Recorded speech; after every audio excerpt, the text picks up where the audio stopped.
ಆತ್ಮೀಯ ವಿದ್ಯಾರ್ಥಿಗಳೇ, ಇಂದು ವಿದ್ಯುಚ್ಛಕ್ತಿ ಪಾಠದ ಅಭ್ಯಾಸ ಪ್ರಶ್ನೆಗಳನ್ನು ನೋಡೋಣ. ಮೊದಲನೇ ಪ್ರಶ್ನೆ, ರೋಧ R ಹೊಂದಿರುವ ಒಂದು ತಂತಿಯನ್ನು 5 ಸಮಾನ ಭಾಗಗಳಾಗಿ ಕತ್ತರಿಸಲಾಗಿದೆ. ನಂತರ ಈ 5 ಭಾಗಗಳನ್ನು ಸಮಾನಾಂತರವಾಗಿ ಸಂಪರ್ಕಿಸಲಾಗುತ್ತದೆ. ಈ ಸಂಯೋಜನೆಯ ರೋಧ R' ಆದರೆ R/R' ಅನುಪಾತವು ಡ್ಯಾಶ್. ಸೊ ಇಲ್ಲಿ ನಾವು ಕೊಟ್ಟಿರುವಂತಹ ಒಂದು 6 ಓಮ್ ಹೊಂದಿರುವಂತಹ ತಂತಿಯನ್ನು 5 ಸಮಾನ ಭಾಗಗಳಾಗಿ ಕತ್ತರಿಸಬೇಕು. ಹಾಗಾಗಿ ನೋಡಬಹುದು. ಸೊ ಮೊದಲನೇದೇನಂತಂದರೆ, ಒಂದು ತಂತಿಯ ಉದ್ದ L ಅಂತ ಇದೆ ಅಂತ ಭಾವಿಸೋಣ. ಸೊ ಇದರ ರೋಧ 6 ಓಮ್ ಆಗಿದೆ. ಸೊ ಇದೇ ತಂತಿಯನ್ನು ನಾವು 5 ಸಮಾನ ಭಾಗಗಳಾಗಿ ಕತ್ತರಿಸಿದರೆ ಏನಾಗುತ್ತೆ?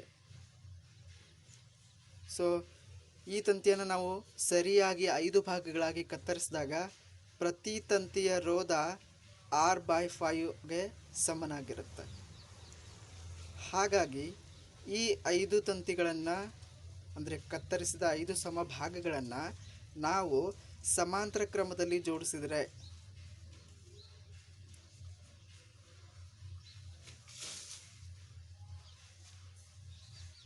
ಸೊ ಈ ಸಂಯೋಜನೆಯ ಒಟ್ಟು ರೋಧ R' ಅಂತ ಭಾವಿಸೋಣ. ಸೊ ಆವಾಗ R ಅನುಪಾತ R' ಏನಾಗಿರುತ್ತೆ ಅಂತ ಕೇಳಿದಾರೆ ಅವರು.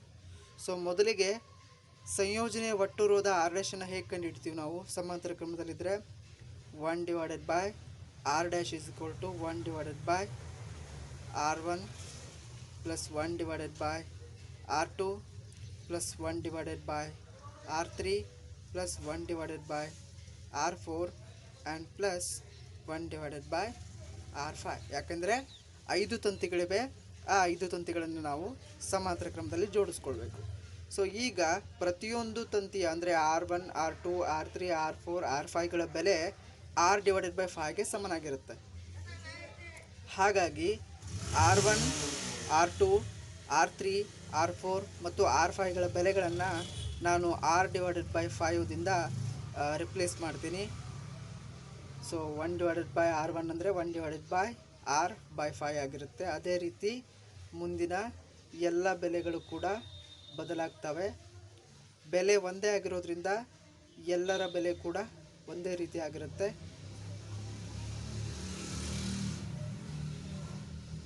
ಸೊ ಇದನ್ನು ನಾವು ಇನ್ನೂ ಸಿಂಪ್ಲಿಫೈ ಮಾಡಿದರೆ, ಸೊ ಇಲ್ಲಿ 1/R/5 ಇದೆ.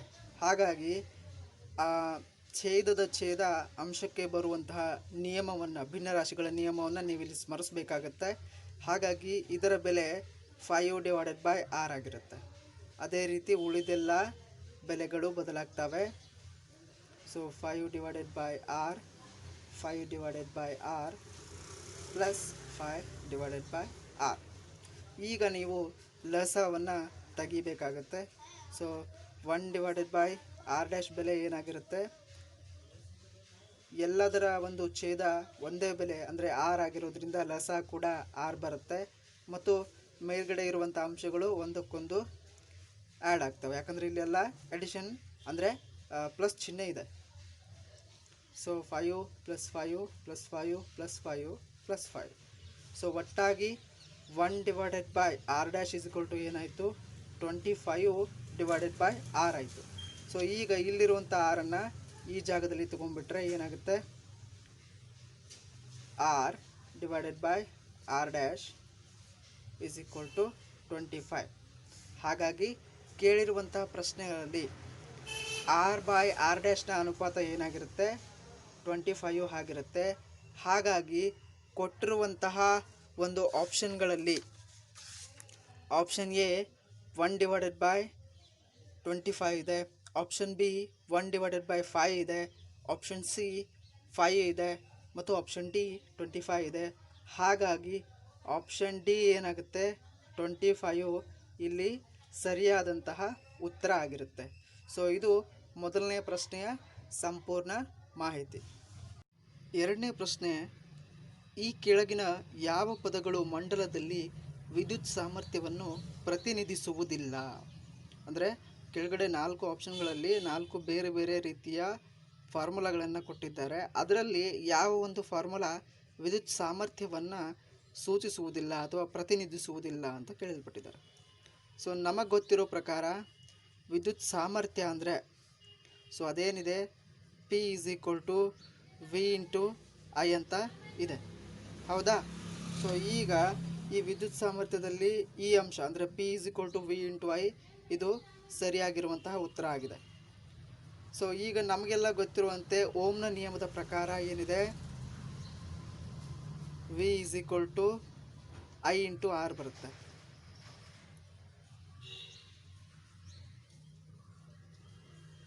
ಸೊ ಓಮ್ನ ನಿಯಮದ ಪ್ರಕಾರ V = I × R ಬರುತ್ತೆ. ಸೊ ಈಗ ಈ ಒಂದು ಇಕ್ವೇಷನನ್ನು P = V × I ಅನ್ನುವಂಥ ಸಮೀಕರಣದಲ್ಲಿ ನಾವು ಹಾಕಿದರೆ ಏನಾಗುತ್ತೆ? ಸೊ P = V ಇರೋ ಜಾಗದಲ್ಲಿ I × R ಹಾಕಬೇಕು. ಸೊ ಯಥಾ ಪ್ರಕಾರ I ಇರುವಂಥ ಜಾಗದಲ್ಲಿ ಐನ ಹಾಕ್ತೀವಿ. ಸೊ ಇವಾಗ ಏನಾಗುತ್ತೆ? P = I² R ಆಗಿದೆ. ಹಾಗಾಗಿ I² R ಇದೆಯಲ್ಲ, ಸೊ ಆಪ್ಷನ್ ಎ ಇದು ಕೂಡ ಒಂದು ಸೂಚಿಸುತ್ತೆ, ಪ್ರತಿನಿಧಿಸುವಂತಹದ್ದಾಗುತ್ತೆ. ಅದೇ ರೀತಿ I ಇರೋ ಜಾಗದಲ್ಲಿ ಓಮ್ನ ನಿಯಮದ ಪ್ರಕಾರ I = ಏನಾಗುತ್ತೆ? V/R ಆಗಿರುತ್ತೆ. ಹಾಗಾಗಿ ಈ ಒಂದು ಸಮೀಕರಣವನ್ನು ನಾವು P = V/I ಸಬ್ಸ್ಟಿಟ್ಯೂಟ್ ಮಾಡಿದರೆ ಏನಾಗುತ್ತೆ? V = I ಇರುವಂಥ ಜಾಗದಲ್ಲಿ V/R ಹಾಕಬೇಕು. ಹಾಗಾಗಿ V/R ಅಂದರೆ V²/R ಆಗಿರುತ್ತೆ. ಹಾಗಾಗಿ V²/R ಕೂಡ ಸಮ ಆಗಿದೆ ಅಥವಾ ಸರಿಯಾಗಿದೆ.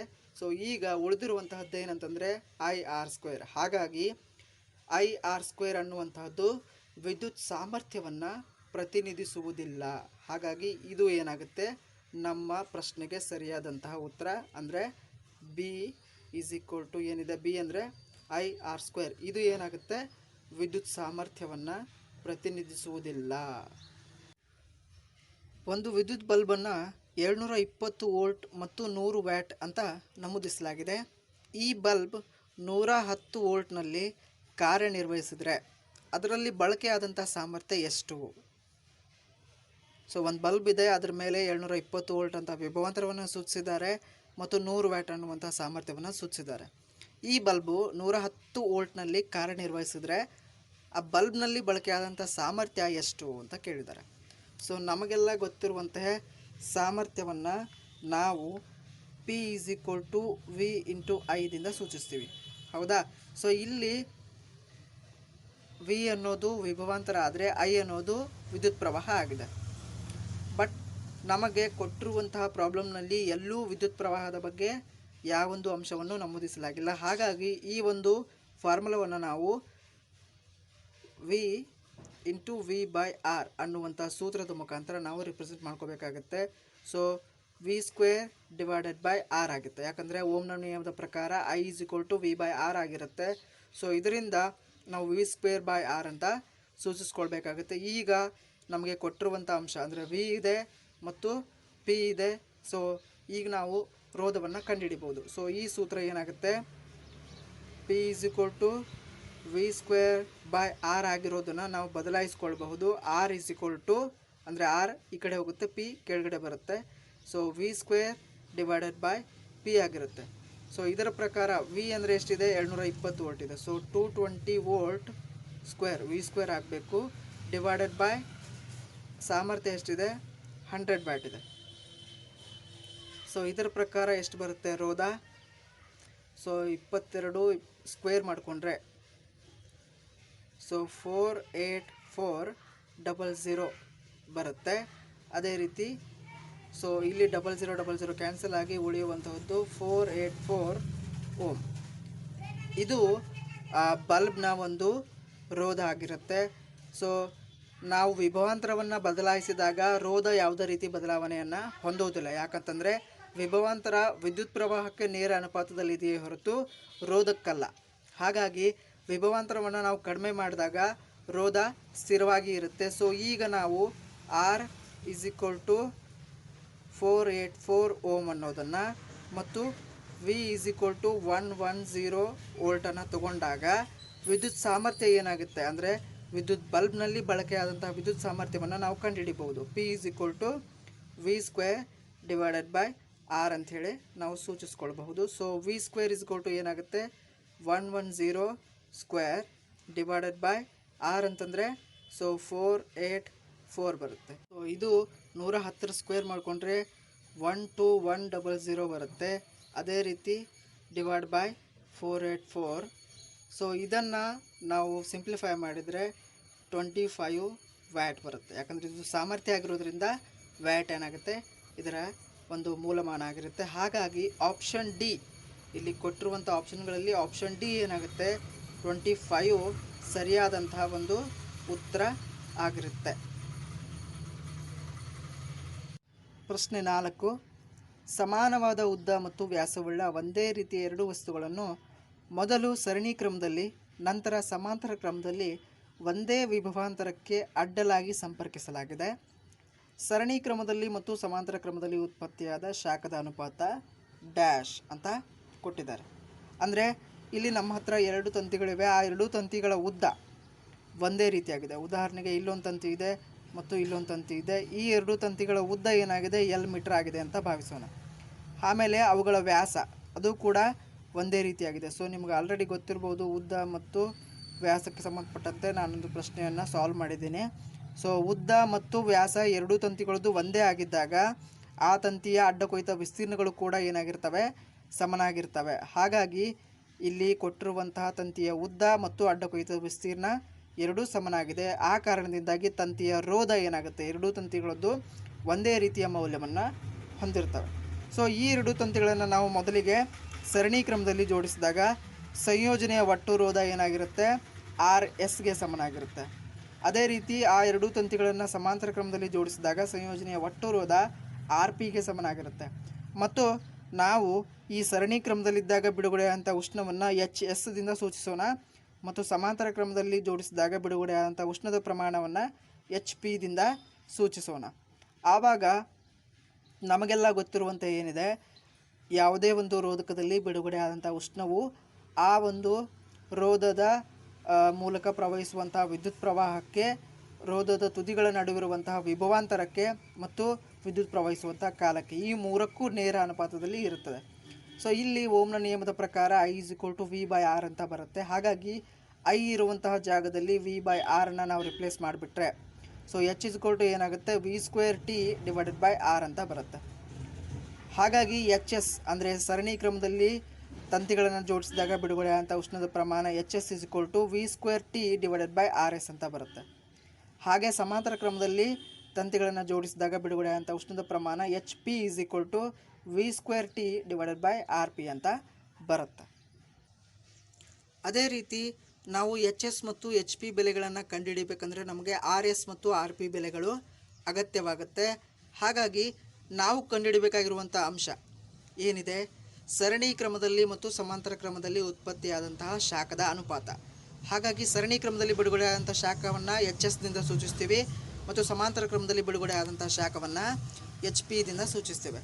So HS divided by HP ಅಂದರೆ ಅವರು ಕೇಳಿರುವಂಥ ಅನುಪಾತಕ್ಕೆ ಸರಿ ಹೊಂದುತ್ತೆ. ಹಾಗಾಗಿ HS ಡಿವೈಡೆಡ್ ಬೈ HP ಏನಾಗುತ್ತೆ, HS ಬೆಲೆ ಅಂದರೆ V²T ಡಿವೈಡೆಡ್ ಬೈ RS ಇದೆ.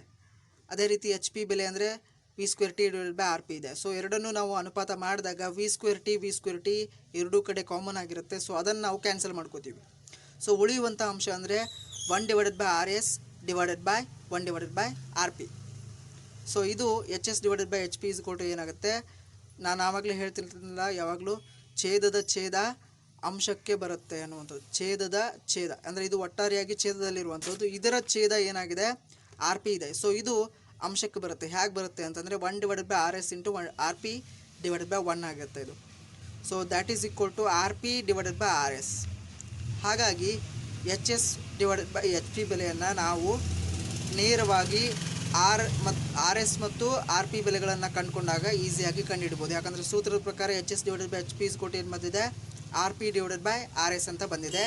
ಹಾಗಾಗಿ RS ಅನ್ನು ನಾವು ಯಾವ ರೀತಿ ಕಂಡುಹಿಡಿತೀವಿ ಅಂದರೆ R1 + R2 ಅಂದರೆ ಎರಡೂ ತಂತಿಗಳನ್ನು ನಾವು ಸರಣಿ ಕ್ರಮದಲ್ಲಿ ಜೋಡಿಸಿದ್ದೇವೆ. ಹಾಗಾಗಿ ಸಂಯೋಜನೆಯ ಒಟ್ಟು ರೋಧ RS = ಎರಡೂ ತಂತಿಗಳ ರೋಧದ ಮೊತ್ತಕ್ಕೆ ಸಮನಾಗಿರುತ್ತೆ. ಸೊ ಪ್ರತಿಯೊಂದು ತಂತಿಯ ರೋಧ R ಆಗಿರೋದ್ರಿಂದ RS = R + R ಹಾಗಾಗಿ R S is equal to 2R ಓಮ್ಗೆ ಸಮನಾಗಿರುತ್ತೆ.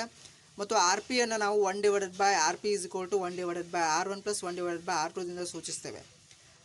R1 ಮತ್ತು R2 ಬೆಲೆಗಳು ಒಂದೇ ಆಗಿರೋದ್ರಿಂದ ಏನಾಗುತ್ತೆ, ಇಲ್ಲಿ R P 1/RP is equal to ಏನಾಗುತ್ತೆ 1/R ಪ್ಲಸ್ 1/R ಆಗಿರುತ್ತೆ. ಹಾಗಾಗಿ ಆರನ್ನು ನಾವು ಲಸ ತಗೊಂಡ್ರೆ 1/RP ಇಸ್ ಇಕ್ವಲ್ ಟು 1 + 1 ಅಂದರೆ 2/R ಆಗುತ್ತೆ. ಹಾಗಾಗಿ R P is equal to ಇದರ ರಿವರ್ಸ್ ಆಗುತ್ತೆ R/2 ಓಮ್. ಹಾಗಾಗಿ ಆರ್ ಎಸ್ ಮತ್ತು ಆರ್ ಪಿ ಬೆಲೆಗಳು ನಮಗೆ ಸಿಕ್ಕಾಯಿತು. So HS/HP is equal to ಏನಾಗುತ್ತೆ RP/RS ಇದೆ. ಹಾಗಾಗಿ ಆರ್ ಪಿ ಅಂದರೆ R/2 ಇದೆ ಮತ್ತು ಆರ್ ಎಸ್ ಅಂದರೆ 2R ಇದೆ. ಸೊ ಇದರ ಮುಖಾಂತರ ನಾವು ಇನ್ನೂ ಸಿಂಪ್ಲಿಫೈ ಮಾಡ್ತಾ ಬಂದರೆ ಏನಾಗುತ್ತೆ, ಸೊ R/2 × 2R ಆಗುತ್ತೆ. ಹಾಗಾಗಿ R/4R, R ಕಾಮನ್ ಇರೋದ್ರಿಂದ ಕ್ಯಾನ್ಸಲ್ ಮಾಡ್ಕೋತೀವಿ. ಸೊ 1/4 ಇಲ್ಲಿ ಉಳಿಯುವಂಥದ್ದಾಗುತ್ತೆ. ಹಾಗಾಗಿ HS ಅನುಪಾತ HP ಏನಾಗಿರುತ್ತೆ 1:4ಕ್ಕೆ ಸಮನಾಗಿದೆ. ಹಾಗಾಗಿ ಆಪ್ಷನ್ ಸಿ ಏನಿದೆಯಲ್ಲ ಅದು ಸರಿಯಾದಂತಹ ಒಂದು ಉತ್ತರ ಆಗಿರುತ್ತೆ.